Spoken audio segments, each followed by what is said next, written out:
Hello everyone, welcome to the class. This class is, I'm conducting this class to quickly revise the Green Top guideline, that's the management of endometrial hyperplasia. It's particularly beneficial for MRCOG Part 2 people and also for Part 3. For the management of the patient, if she comes with abnormal uterine bleeding, then this is the most important guideline for you. The number is 67 and it was passed in February 2016.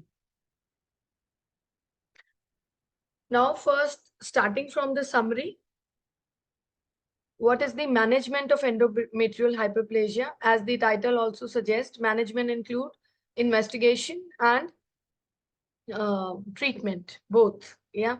So, how do we manage it? First, we need to know investigation also include investigating the risk factors. So we need to know the identifiable risk factors, right? Like obesity, polycystic ovarian disease, and perimenopausal women. Then patient on HRT, hormonal replacement therapy, and um, the patient who is on tamoxifen for the treatment of CA breast.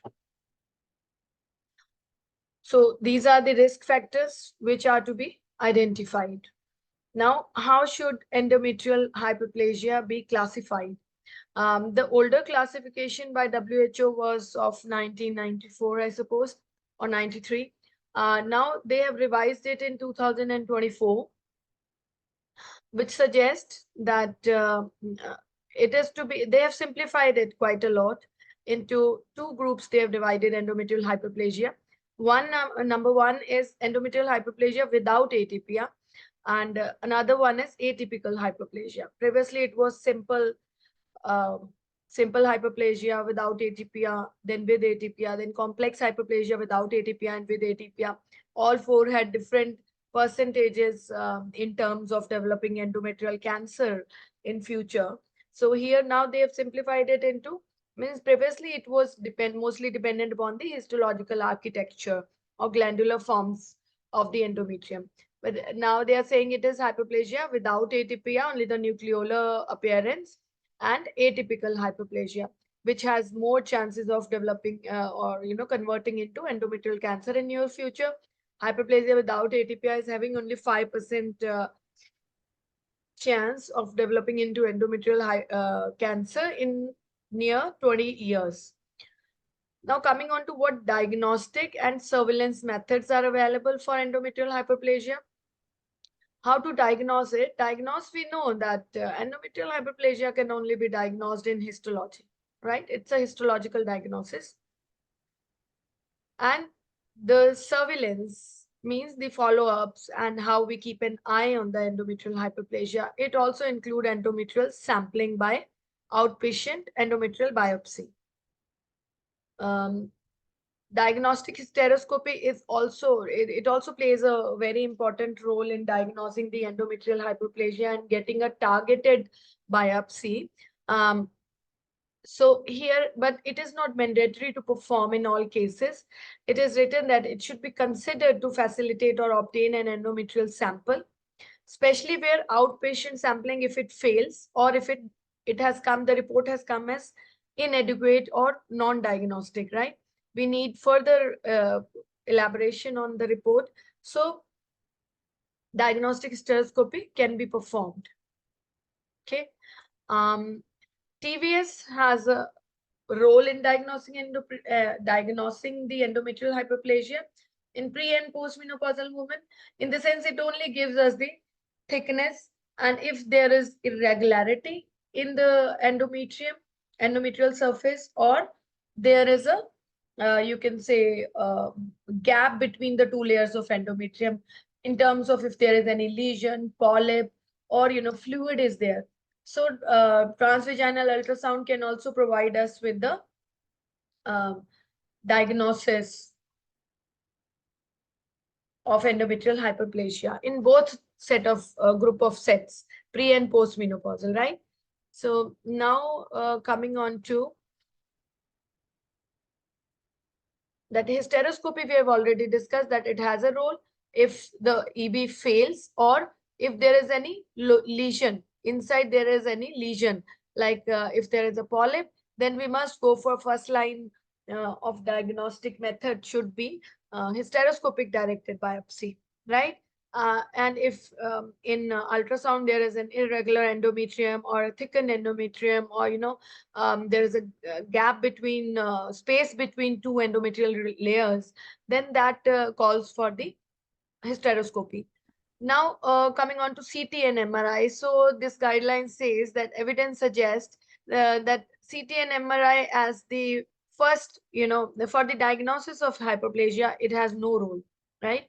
And on the other hand, we all know that in endometrial carcinoma, MRI has a bigger role to play in even diagnosing and staging also.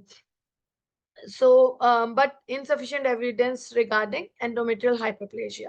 So what are the investigations which are important for the endometrial hyperplasia?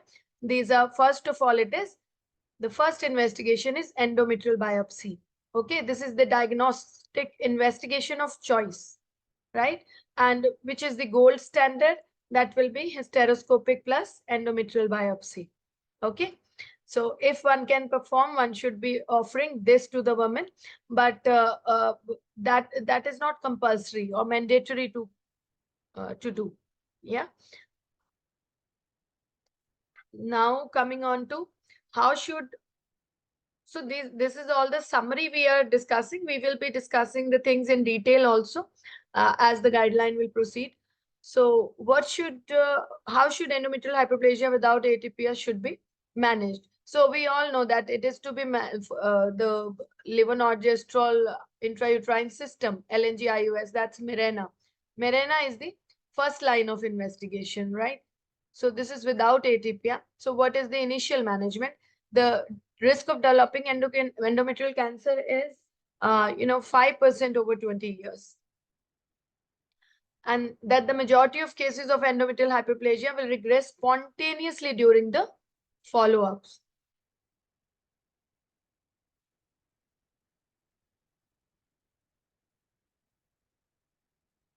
Okay, is my voice clear? Can anyone please tell me that is my voice clear? Yeah. Yes, Okay. clear. Thank you so much. Yeah. So if anyone has any confusion, you can stop me in between, or in the end we will be clearing the confusion. So please note it down, okay? And coming on to so here is the question for the part 2 people. This is a single best answer. 5% is the risk over 20 years, right?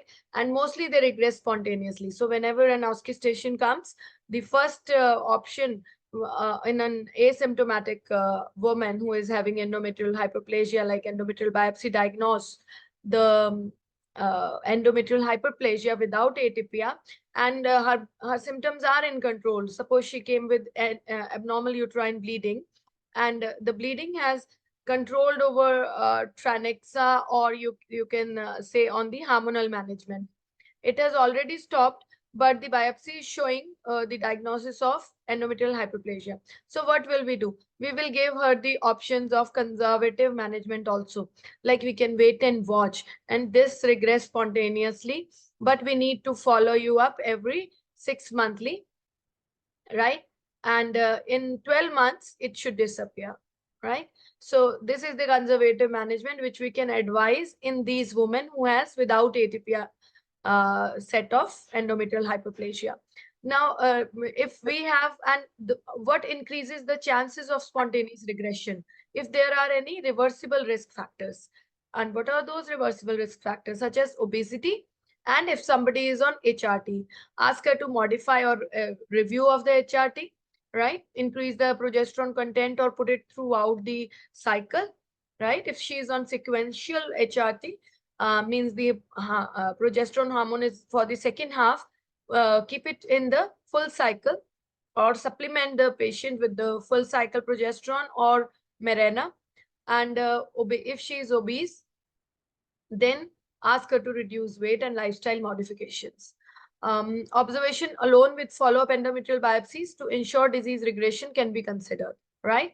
Especially when there are identifiable risk factors are present. So this is important to understand, right? If there is any case scenario which is, and you find the patient is having high BMI and something, even the herbal remedies which are having high estrogen content, you can advise them to stop.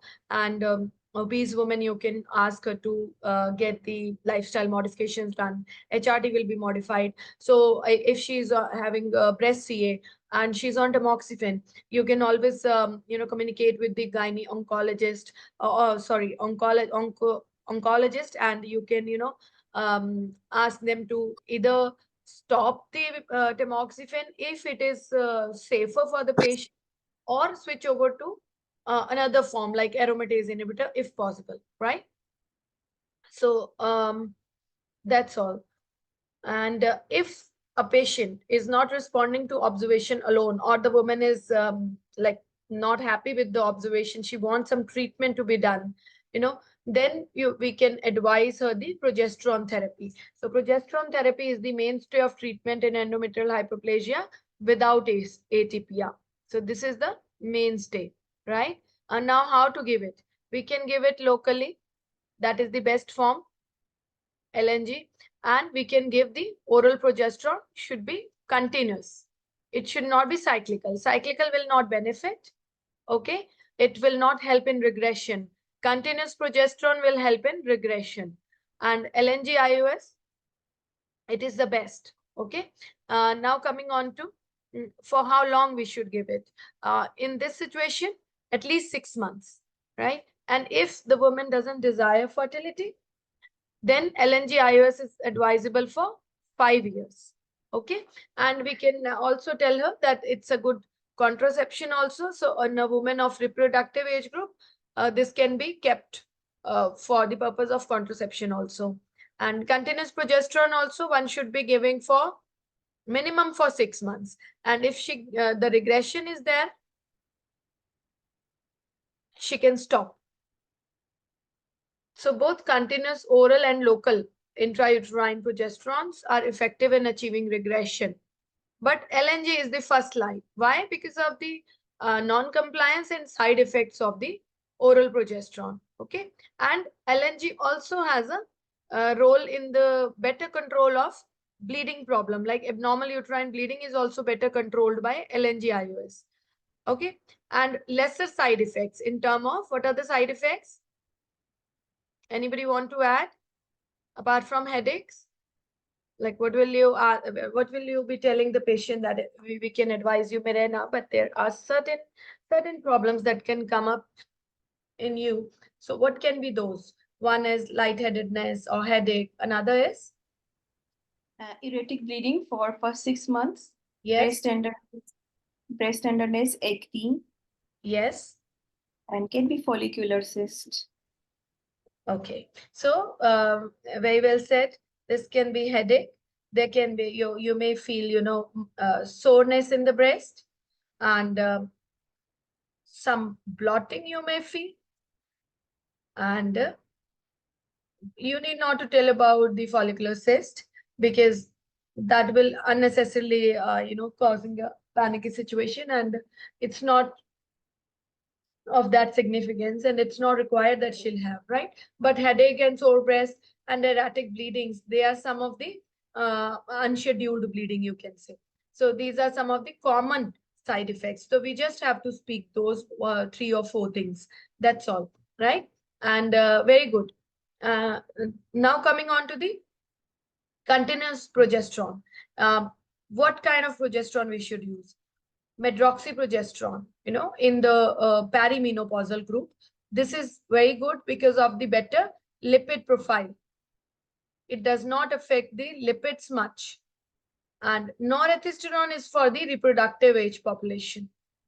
Okay, because they are young people, so they are this lipid are barely get affected. But in this high doses, suppose this 10 mg PD dose or 20 mg PD dose, and this is 10 to 15 mg per day dose, this much high doses, they have certain adverse effect or systemic side effects. So that is one of the main reason that we go for levonorgestrel intrauterine system. Now, cyclical should not be used because they are less effective in inducing regression. Why? Because it is less effective in inducing the regression. This we should be known, right? And endometrial hyperplasia without atypia, if we compare cyclical with continuous and LNG, LNG is the best and continuous is the second best, though there are very less evidence that regression rate are higher in which based on the composition. In terms of the side effect, in terms of the better bleeding control, LNG is better. Otherwise, continuous oral progesterone is also a good alternative. Cyclical is not at all to be recommended. So this is out. What should be the duration of treatment? As we have already, I've told you that it should be minimum of 6 months, okay, to induce the histological regression. Because there were many studies for 3 months and 6 months. So they have seen that 100% of women with atypia have regressed with this oral progesterone and LNG IUS in a time span of minimum of 6 months. 100% with LNG and 80% with oral progesterone. Okay, so this is the minimum limit. So if a woman asks you in the OSCE station that when till what time shall we take it? Shall I take it? Then you have to inform her that it is better it is best if you take it for 6 months, and after 6 months, what we will be doing, I'll be telling you in the next paras. If adverse effects are tolerable and fertility is not desired, women should be encouraged to retain the LNG for up to 5 years, as this reduces the risk of relapse as well, right? So what is the advantage? Risk of relapse, right? Risk of relapse is there, but if LNG is there, so it reduces the relapse. So this is the best advantage. Why should we ask her to go for LNG IUS? Okay, and especially if it alleviates the abnormal uterine bleeding symptoms. Endometrial surveillance incorporating outpatient EB is recommended after a diagnosis of hyperplasia without atypia. See, here they are not talking about hysteroscopy or any other thing, right? So when it comes to surveillance, you need to know that outpatient EB is the recommendation. Okay, how will you do the surveillance? It should be at a minimum of 6 monthly interval, okay, and minimum 2 consecutive 6 monthly negative biopsies we should have prior to discharge. If a woman is on treatment, at least for 6 months you will be giving the treatment, and after that EB will be taken, outpatient EB. If it is negative, you can stop the medical management, okay? Repeat the EB after 6 months. If it is negative, do not follow. If it is positive, again, restart the treatment. Okay. So if 2 consecutives are negative, you can discharge. Women should be advised to seek a further referral if abnormal vaginal bleeding recurs, because that can indicate what the abnormal vaginal bleeding recurrence indicates. It indicates the disease relapse, that maybe this has come back, right? And if there is any relapse, woman has to report and you will be treating her again. Such as, and another scenario here, which is very important for the part 2 also, for SBAs and also for the OSCEs. In OSCE, the woman can present to you with BMI more than 35. Okay, so if she has a BMI of 35 or more, or those who are treated with. Now, another scenario is if she has opted for oral progesterone. If she'll say, no, I don't want to put anything in my womb, then you cannot advise her oral progesterone, right? So in that situation, when to discharge them from the investigation or from the surveillance, not from the investigation, sorry, it's from the surveillance. So surveillance we can stop in usual cases, we can stop after 2 consecutive 6 monthly negative biopsies, like after 1 year we can discharge them. But here in these two scenarios, when the BMI is more than 35 and she is on oral progesterone, right? So in those two cases, we advise them after 2 negative EBs, we advise them that every year there will be one endometrial biopsy for you. Annual endometrial biopsies will be advised to them. Okay. So while counseling, you can also suggest that if you go for oral progesterone, we may need to follow you up every year. Okay, for the for the disease, like if it is not coming back, right, and it is regressed.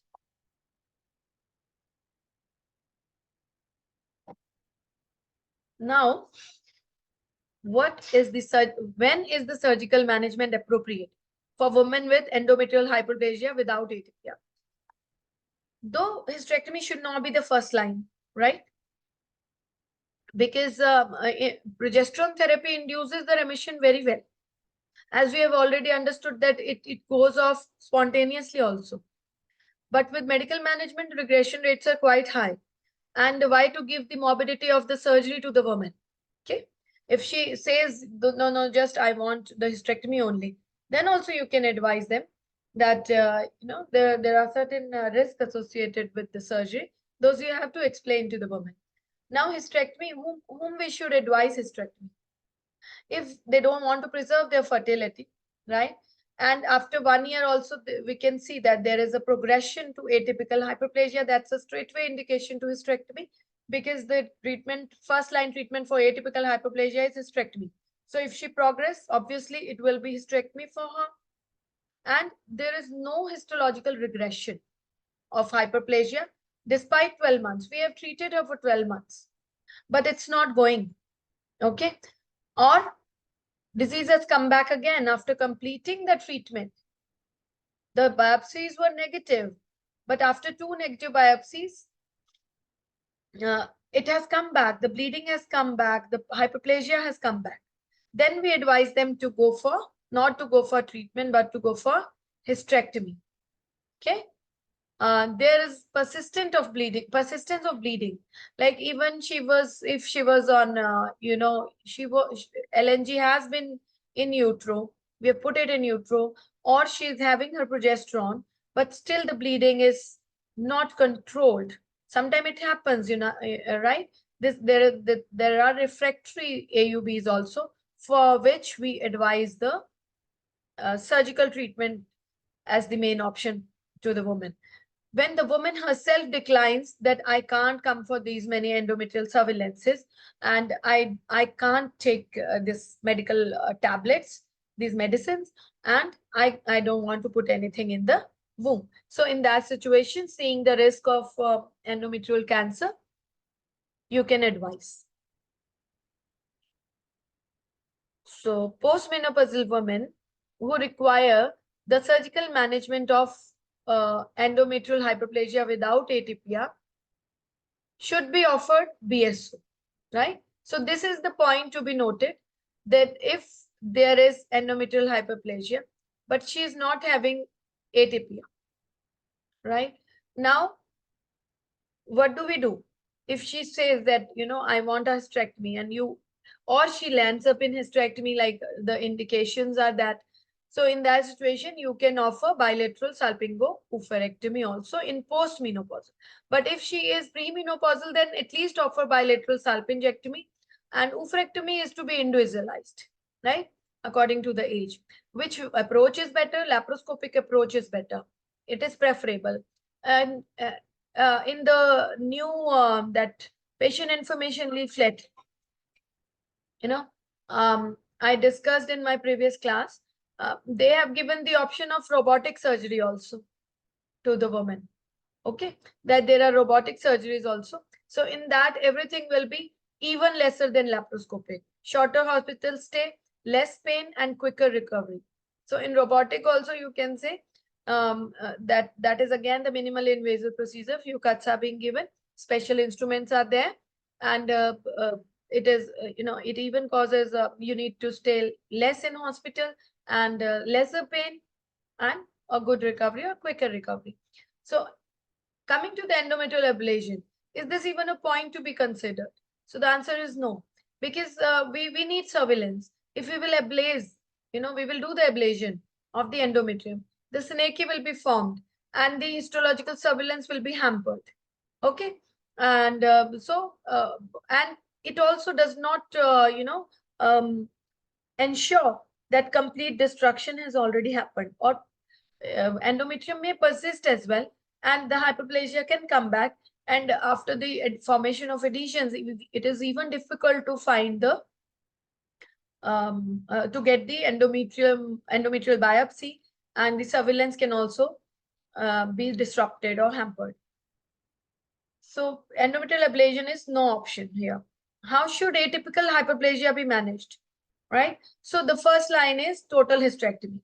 Now here one scenario is different. Now what kind of before doing the total hysterectomy, going for total hysterectomy in atypical hyperplasia, there are few points which are to be remembered for both part 2 and part 3, that there can be underlying malignancy which has been missed in atypical hyperplasia, right?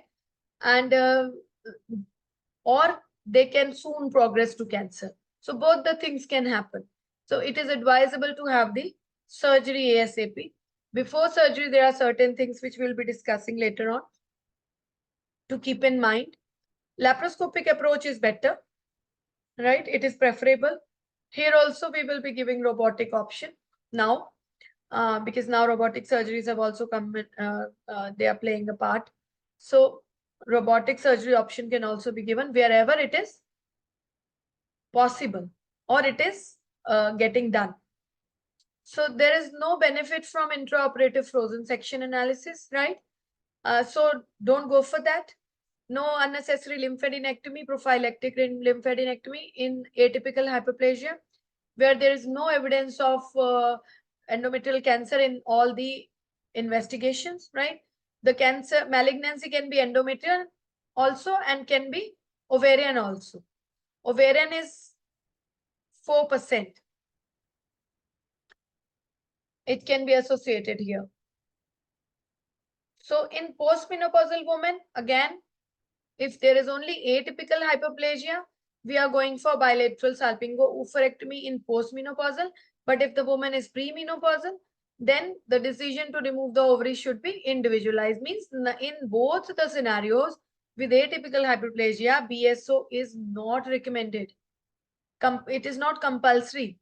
We have to individualize the situation. In post, you can advise them to have, or you can do the BSO because the ovaries are of no use. But in premenopausal women, it should be individualized. Okay. Ablation is, again, it's not recommended. How should a woman with atypical hyperplasia who wish to preserve their fertility is being managed? Now, they definitely don't want to, remove their uterus because they want fertility. So how we can manage this critical situation? We have to, the most important part is counseling. Involve the counselor as well. Okay. In OSCE stations. Involve your consultant. Involve your MDT. Okay. So get the proper investigations. So in the counseling, you have to explain the risk of underlying malignancy, which is already there. Then how you are going to do the surveillance and management, what management you can offer her now, and what investigations you will advise in addition. So whoever woman wish to retain the fertility, they should be counseled that there can be underlying malignancy. And if it is not there, then this condition itself may progress to endometrial cancer. Now, pre-treatment investigation should aim to rule out the invasive cancer or coexisting ovarian cancer. Now, what are those pre-treatment investigations?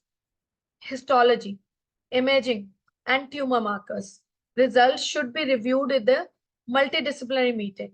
So without atypia scenario, there were only histology which was important, right? Here, imaging is also equally important. That's MRI and CT scan. Tumor markers for ovarian CA are important. Okay, so we will get that done. And then the case will be reviewed in the MDT meeting. And the plan for management and surveillance will be formulated. First line treatment here is LNG. Again, Mirena is the first line. Oral progesterone is the second best alternative.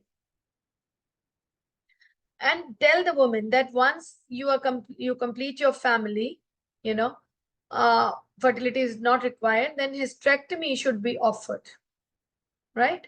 Because of in view of the high risk of the disease relapse. They have higher chances of having the relapse also. So tell them when fertility is, your family is completed, just get it removed. Now, how the woman who refuses to get the hysterectomy done be followed up? So here, because the situation is a serious one, or the chances of turning into cancer are more, then routine surveillance should include the biopsy, endometrial biopsy, okay? And review schedules should be individualized and be responsive to changes in a woman's clinical conditions. So review interval without ATPR situation, there was 6 monthly biopsy. Here it is 3 monthly biopsy until 2 consecutive negative biopsies are obtained, right? In asymptomatic women with a uterus and evidence of regression, EB is showing that disease is not there based upon a minimum of 2 consecutive biopsies. Long-term follow-up, how we do have to do it? Every 6 to 12 monthly is recommended until a hysterectomy is performed. Or if the bleeding happens or patient becomes symptomatic, then it may indicate the relapse of the disease and she will be advised to have a hysterectomy. Okay. How should endometrial hyperplasia be managed in women who wish to conceive? How we are going to manage it? So the important thing is, as we have already discussed, that LNG is the first line treatment. We can ask them to put LNG. We will take 3 monthly, 2 samples. If they come negative, patient is patient can be given clearance for having a conception. Now the thing is, we advise them to go to ART, artificial reproductive technique, or ART clinics they need to be in touch with, because but before referring them to ART clinic, at least they should be having 1 negative EB. Okay, 3 monthly, 1 EB should be negative. And after that, we can refer them to ART clinic, because assisted reproduction, first thing is that it expedite the process of fertility, right? Live birth rate is more. Okay, so live birth rate is higher with ART, and it also prevent relapse because we expedite the things, and relapse, before relapse, we can, the woman can have the baby. Okay. And if she will go for natural conception, as such, the endometrium is not going great.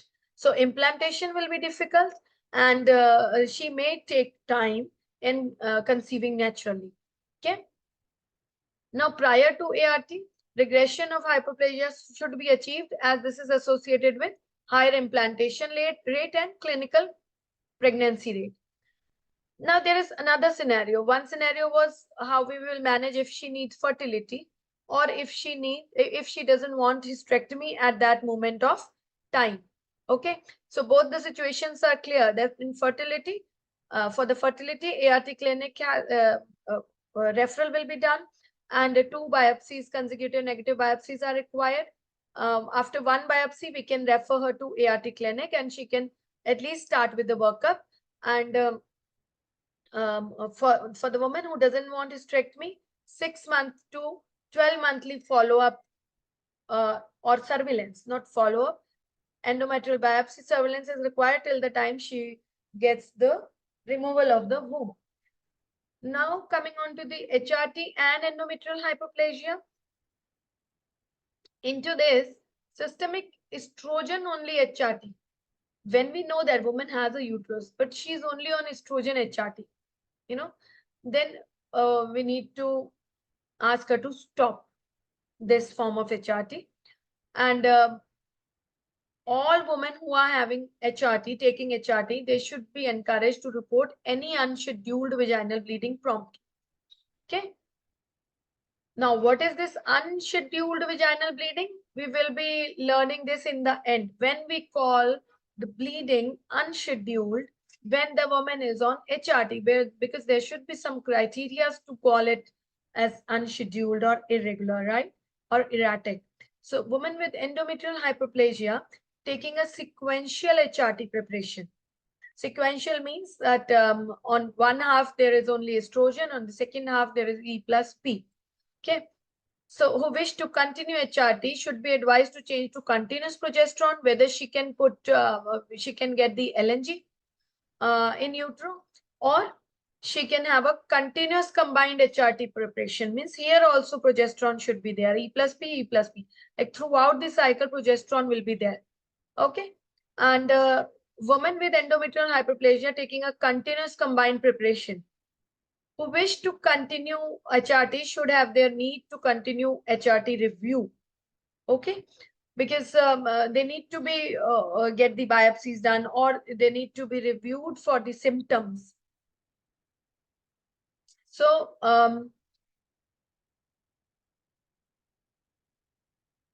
the LNG-IUS is a better source than giving the continuous progesterone support in the HRT. Right? This we have already discussed that because of the side effects, it is always advisable to have the local progesterone release rather than giving it systematically. Coming on to how should endometrial hyperplasia be managed in women on adjuvant treatment for breast cancer. So yes, here, now the thing is tamoxifen, as we know that, tamoxifen is, it causes endometrial hyperplasia, because it is a selective estrogen receptor agonist in the endometrium. So that will lead to endometrial hyperplasia and also polyps. And this hyperplasia will be having a low threshold for cancer also in near future. So should they be, in all the women who are on tamoxifen, should they be having a TVS as the screening tool, and the thick ET should be considered for the endometrial biopsy surveillance?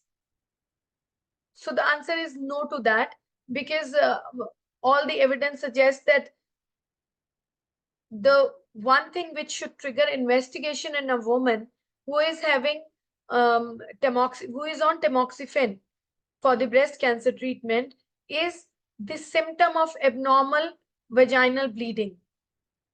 Okay, or discharge, abnormal vaginal discharge or bleeding. Okay, abnormal vaginal bleeding will be intermenstrual bleeding, postcoital bleeding, right? Or anytime it is coming during the month. So this is the situation when we should be alarmed in case of when the woman is on tamoxifen, right? Otherwise, TVS and EB is not to be performed. Women who are taking aromatase inhibitors such as anastrozole, letrozole should be informed that these are not known to increase the risk of hyperplasia and cancer. So those women are safer, and who are on tamoxifen, they should be advised again and again and counseled again and again that you need to be very careful about any abnormal bleeding or any abnormal vaginal discharge, because that warrants the investigations. Now, should women on tamoxifen be treated with prophylactic progesterone therapy? So the answer for this is no. No, they should not, because they can do. There were studies that LNG-IUS can prevent polyp formation in the woman with tamoxifen and reduce the incidence of hyperplasia. But what is the effect of LNG-IUS on the recurrence of breast cancer? That's uncertain, right? So routine use cannot be recommended. Okay. How should women who develop hyperplasia while on tamoxifen for breast cancer be managed? So first of all, the assessment, it's not your own decision. It should be in conjunction with the oncologist, whether we can stop or switch, or depending upon this thing, we can also put her on um, progesterone therapy for a limited time period, say for 6 months. Okay, this we'll read in the next this thing. So how should endometrial hyperplasia confined to an polyp be managed? So polypectomy is advisable. Okay, even if it is with or without atypia. But if there is a polyp which is showing that, and with the polyp, it is showing that endometrial hyperplasia is in the background, then polypectomy is recommended. Complete removal of the uterine polyp is recommended, and an EB should be obtained to sample the background endometrium.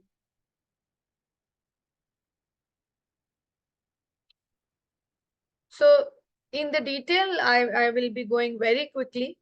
Endometrial cancer is the most common gynae malignancy in the Western world. Why? Because of the increasing incidence of the obesity and very prevalent use of HRT. Okay. And most common presentation is abnormal uterine bleeding. Okay.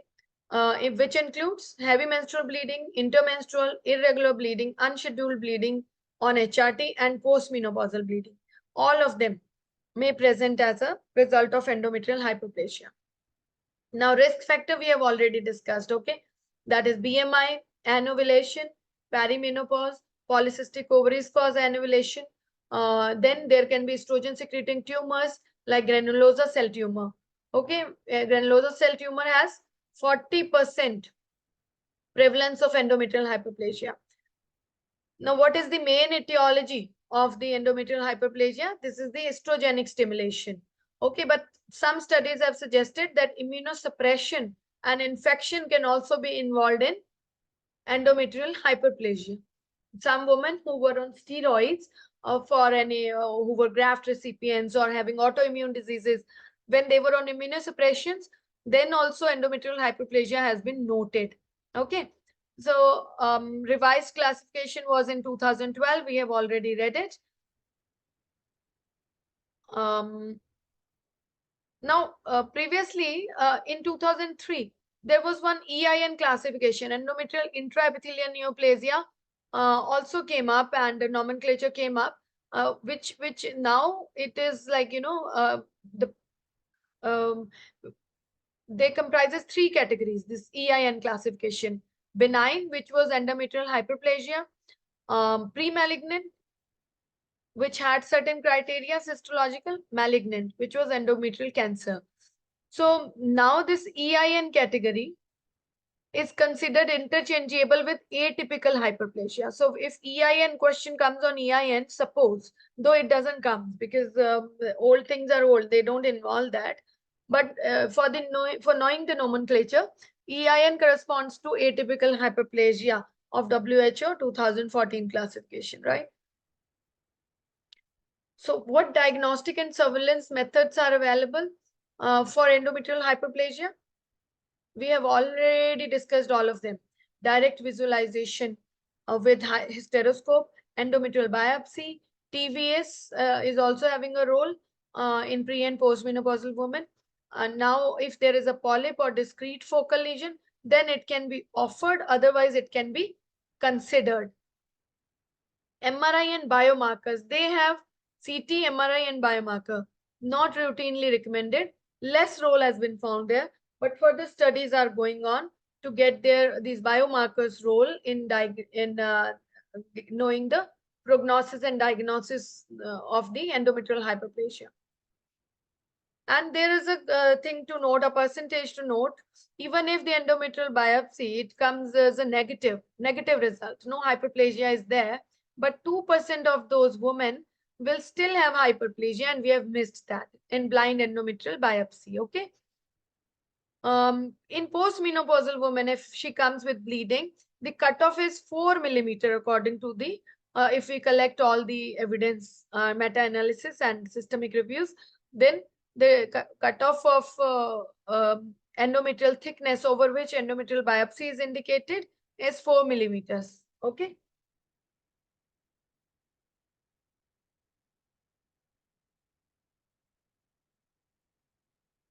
Now, okay. So 10% of the endometrial pathology can be missed even with inpatient endometrial sampling. Okay. And then they say that if, in blind sampling, the EB has come negative, we should offer them hysteroscopy.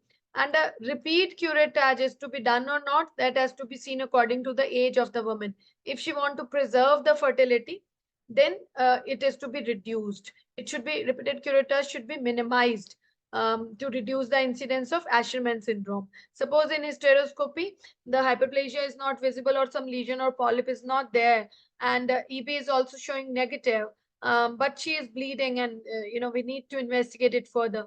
And hysteroscopy is coming normal, no abnormality is detected. Then we can avoid endometrial biopsy if she needs fertility. Um, Hysteroscope can detect the focal lesion, which may be missed. Okay. Now, nothing much in this. Some biomarkers on which researches are going on for the, it could be potentially useful for diagnosing the endometrial hyperplasia. Um, so, main thing is to predict the disease or prognosis accurately enough to be clinically useful. So none of them can predict and of prognostic significance as of now, but the studies are ongoing. So those markers are P10, BCL2, and BAX proteins. They all are proteins. So those markers are there which are associated with endometrial hyperplasia. So what should be the initial management without atypia? We have already read that, and already discussed that. So if there are any important percentages that I can discuss with you all, otherwise we'll go ahead.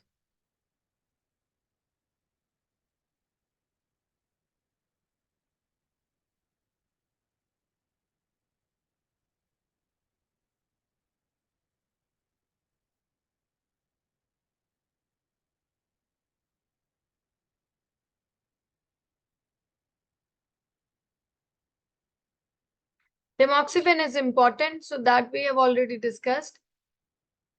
That if the woman, suppose if the woman, a case comes where the woman is on tamoxifen since 2 years and she comes to you with a vaginal bleeding, okay?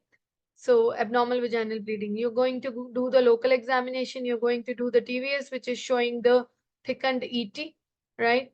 Further, what you're gonna do? You have to go for hysteroscopy plus biopsy. That's the clearly written lines in the guideline that you will proceed like this. And after the reports, you will be discussing it with the oncologist. And 2 years have already been done. It is to be given for 5 years mostly. So if it is possible to cut it down or stop it, yeah, and switch her over to any safer alternative, or follow-ups, frequent follow-ups for the breast disease. Rest for the anovulatory cycle, which are causing endometrial hyperplasia, is PCOS. So if PCOS get reversed, then hyperplasia also comes back to normal. Okay. See, now here this line is important. We said that we can observe also, right? In without atypia thing. So the regression rate is 81% here. Okay. And with progesterone treatment, the regression rate is almost 100%, 89 to 92, 96%. And it may reduce the risk of progression to cancer also and the need for hysterectomy. Okay.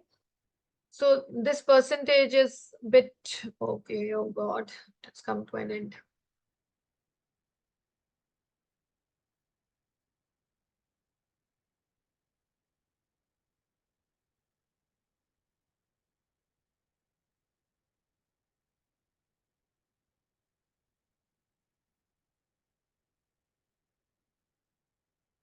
Okay.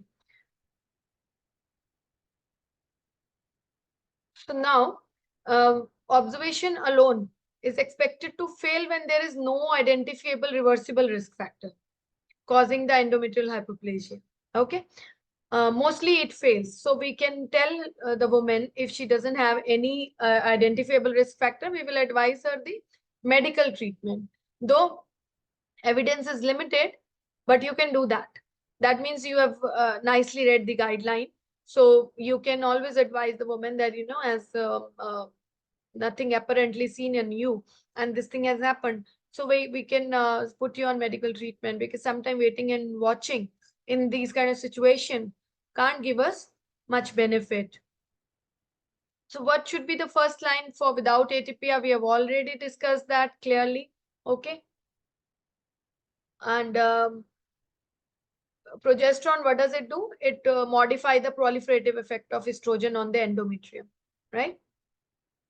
Adverse effects of oral progesterone are significant at a higher dose and has similar contraindications to combined contraceptive pills. So you should be knowing the contraindications of COC. These are triple C: cancer, cardiac, and what is the last C? One should not have family history or personal history of cancer. One should not have personal history or family history of any cardiac problem. And this last C is for Clot, for clot form, clot clot. formation. Yes, excellent. VTE. Yeah. So it should not, there should not be any history of personal or family. All three. Okay. Triple C for self and for the family. So these are the contraindication. And migraine is headache. It is the contraindication. Liver disease is the contraindication, right? So high dose of progesterone before giving it, you have to ask all those which are for COCs as well. Okay, so these are very important for your case scenarios. You must know this, that if you are prescribing high dose oral progesterone, tell them that, ask them in the history only, that suppose you are going to follow a pattern in the endometrial hyperplasia case, that this has come up as a finding. So in history will become very long if you will ask all these contraindications in the history. So you just ask the risk factors in the history. Once you're advising the treatment and she opts for progesterone, then it is a good idea to tell her about to ask her also about the contraindications, and tell her that if these things appear, you need to be careful. Okay. So in women of reproductive age, LNG is effective contraception also, and it is recommended as first line treatment for HMP. LNG IUS achieved a higher regression rate. You should be knowing that.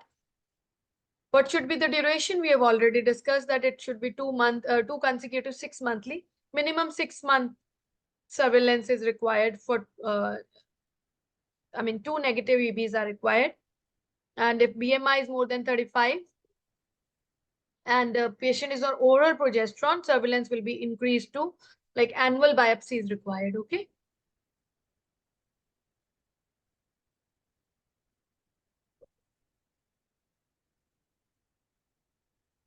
Okay. Now, in summary, there is evidence that, see, in the absence of safety and efficacy data, the routine use of long-term oral regimes cannot be supported. Women experiencing abnormal vaginal bleeding after the end of the treatment should be advised to seek a further referral, as this may signify relapse. We have read that already. So this says that the RCTs which have been done, the evidence is that treatment with progesterone should last for at least 6 months. Okay. If endometrial hyperplasia persists for 12 months, despite the treatment. Suppose we have taken a biopsy, 6-month treatment is required. We have taken a biopsy and it is coming as negative.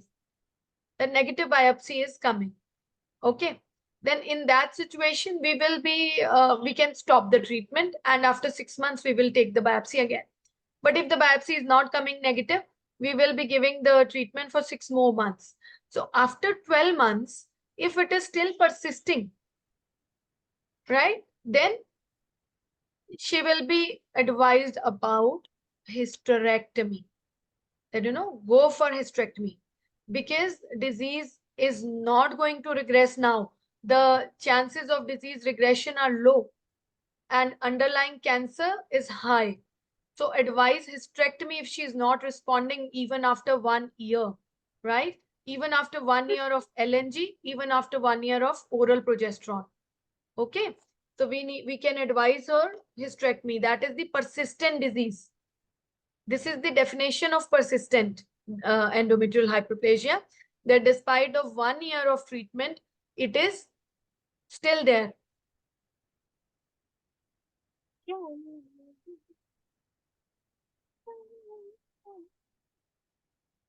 Do you want to ask something? Anybody?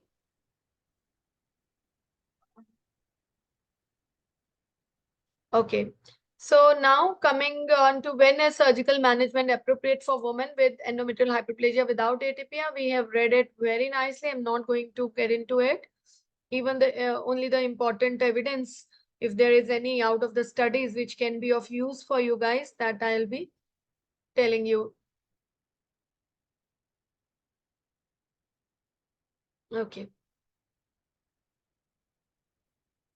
So in whom it should be first line hysterectomy? First line, in whom it will be a first line. See, indications of hysterectomy are failed treatment, persistent disease, relapse, right? And in whom it will be first line? When the women have abnormal bleeding. Okay, endometrial hyperplasia without atypia who have abnormal bleeding or who are not prepared to undergo endometrial surveillance. Means they are already on treatment, but still they are having abnormal bleeding, and bleeding is causing anemia or any systemic malfunctioning, and who are not prepared to undergo endometrial surveillance. In them we can advise uh, hysterectomy as the first option.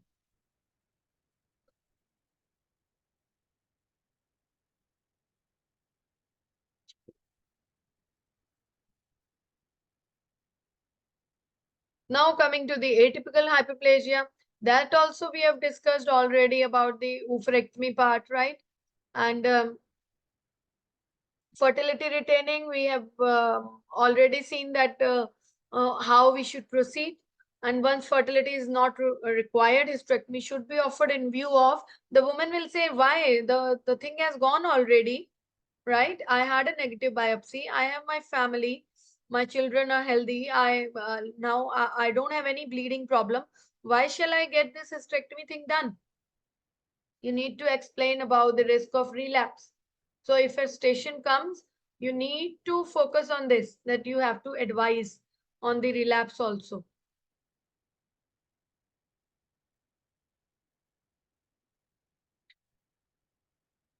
Okay. Now, what are the fertility sparing therapy counseling, coexistence of cancer and ovarian cancer, metastatic disease and death? Okay. There can be all these possibilities can be there. Though metastatic disease is only 0.5%, coexistence or progression to endometrial cancer can be there. Ovarian cancer 4% can be there. Death percentage was about, the risk of metastatic disease and death was about 0.5%. Endometrial cancer, stage 1 endometrial cancer was about 2%. Ovarian cancer was about 1%. Okay.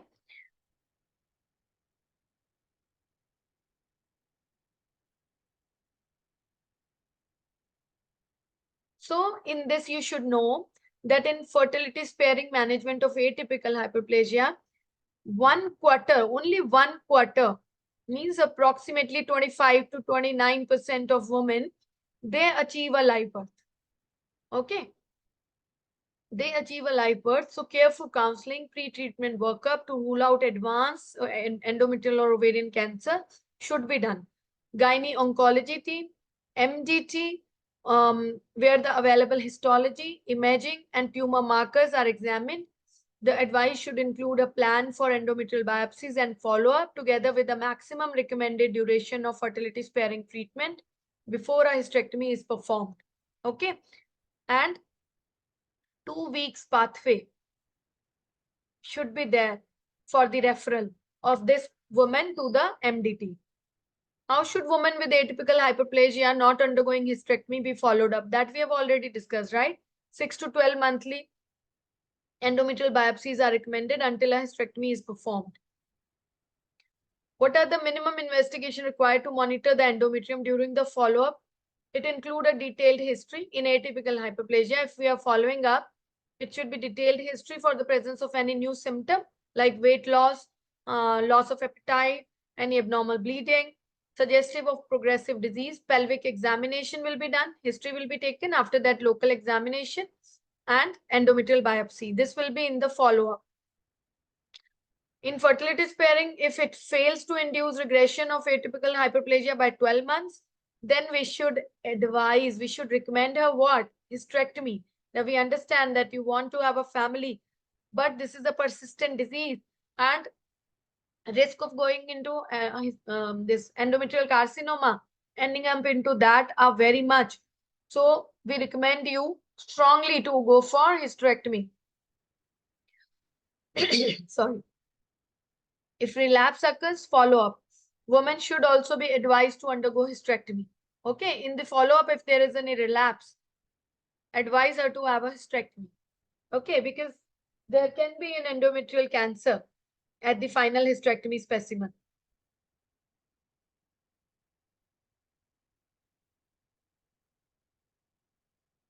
Okay, this we have already read. There's nothing in there. HRT we have already read, right? So LNG IOS we can consider for supplementing progesterone along with HRT.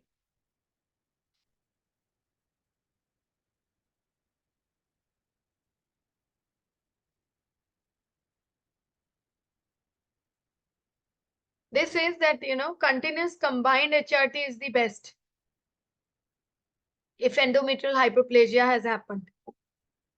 If she's on sequential, stopping sequential combined HRT may be sufficient to induce regression of endometrial hyperplasia. Now, tamoxifen we have read already. Aromatase inhibitors we have read already. Okay. And yes, now, though the same thing, the LNG IOS can we give in a patient on tamoxifen? So it prevents the polyp formation and reduce endometrial hyperplasia, but usually we should not give. Okay, until unless she has developed hyperplasia. Okay.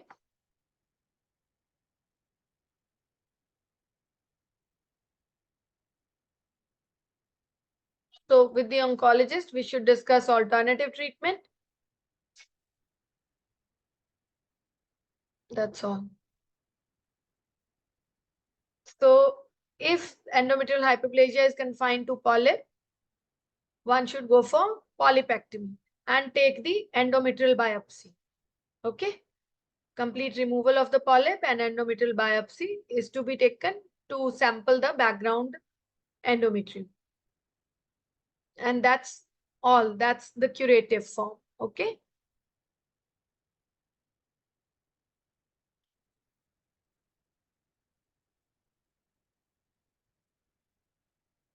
Now, this is the flow chart. This you should just frame it in your mind that endometrial hyperplasia without atypical one, the first line treatment is TAH plus minus BSO. In postmenopausal, go for BSO. Premenopausal, weigh the pros and cons, and then do that. And if she needs fertility, then this is the protocol for her. And without atypia, risk factors are to be addressed. LNG is the first line, progesterone is the second line, oral progesterone. Now, when we do the surveillance, that is in AH, it is 3 monthly, EH, it is 6 monthly. Regression, persistent, and progression. Three things can happen. If she is having regression, we are happy. Okay. Keep LNG IUS for 5 years. Oral progesterone, stop after 6 months because it is not recommended to go for more systemic progesterone treatment if regression is already there. THBSO, if abnormal uterine bleeding is there or it comes back, then go for hysterectomy. Arrange follow-up. EH, we know how to go for that. Less than 35, more than 35, oral progesterone. We know that, right?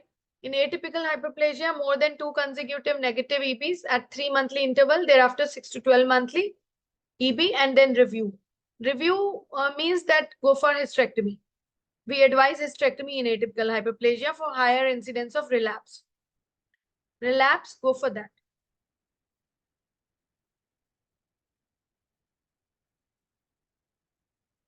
Now in persistence, what we will do, review the treatment, start medical treatment, endometrial hyperplasia, start medical treatment if observation fails.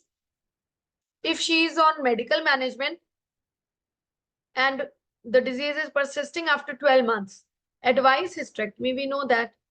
In atypical hyperplasia, if it is persistent, advise hysterectomy. Now abdominal, this atypical hyperplasia, if progression is there, hysterectomy is the treatment. In EC, manage according to, if she has progressed to endometrial carcinoma, then we will follow the cancer guidelines and treat her in that way. Okay.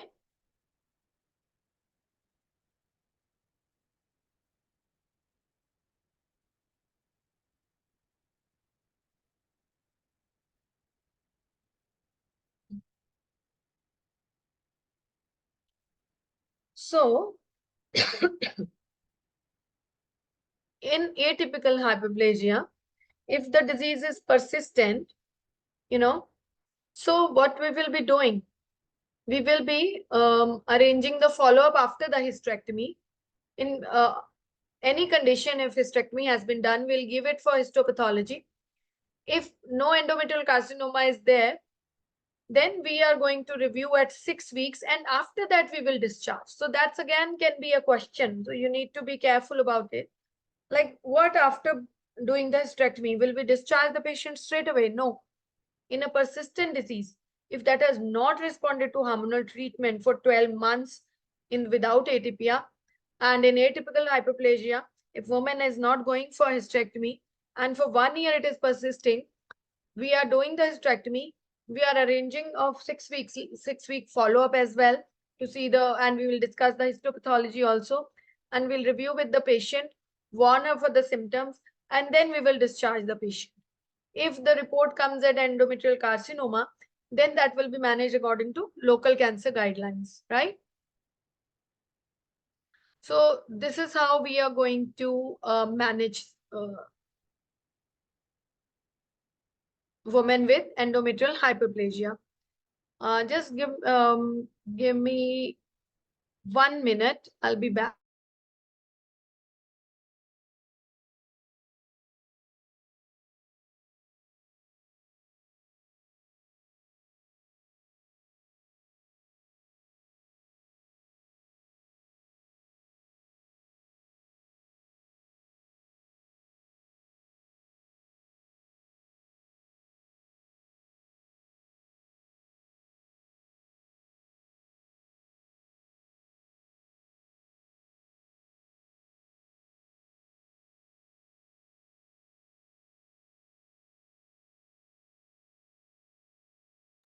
Okay, so anyone has any questions?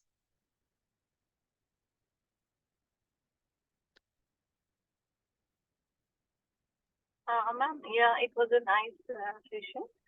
Ma'am, I am not clear about HRT. When the patient is on HRT and she develops hyperplasia, then what we have to do with that patient? Yeah. Yeah. For that, I will be. You attended my last class, right? Or not? Not sure. No, Okay. I actually attended for, I couldn't complete that.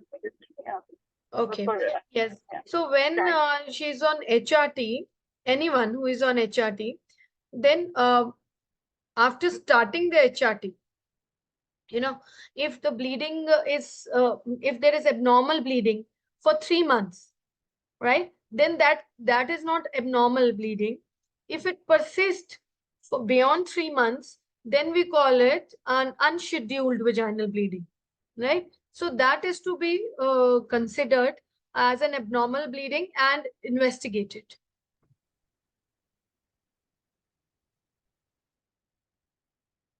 All right. Okay, yes, ma'am. Yeah. Yeah. So I hope this session was beneficial for you all, and be ready for tomorrow's that maternal medicine cases. We'll be discussing very interesting two cases. One is diabetes in pregnancy. There can be many scenarios out of them. I'm not going to tell you which scenario I'm giving or planning. So diabetes in pregnancy, how it affects, right? So there will be a case discussion and important guideline points I will also like to cover. And apart from that, there will be hyperthyroidism in pregnancy. Okay. So those two cases I'm going to discuss. And one case will be done by two people. The history and examination part by one, applied knowledge part by the another participant. And we will be dividing all the cases into all these, like in the patient safety points, what will be those, right? Communication points, what will be those? So you will be knowing that I have to cover this, and what are the important things to be included, what you can miss, and what you have to speak, right? So see you all tomorrow. Okay, Okay. ma'am. Yeah. Okay, see you then. And study hard. Time is just, it's going now. So you have a very less time and you have to prepare too much. So just now you should not see day and night, and just study hard, very, very hard. Okay. Yes, ma'am. Okay. Thank All you so the much. best. Thank you so much. Thank you. Thank you. Most welcome. Bye.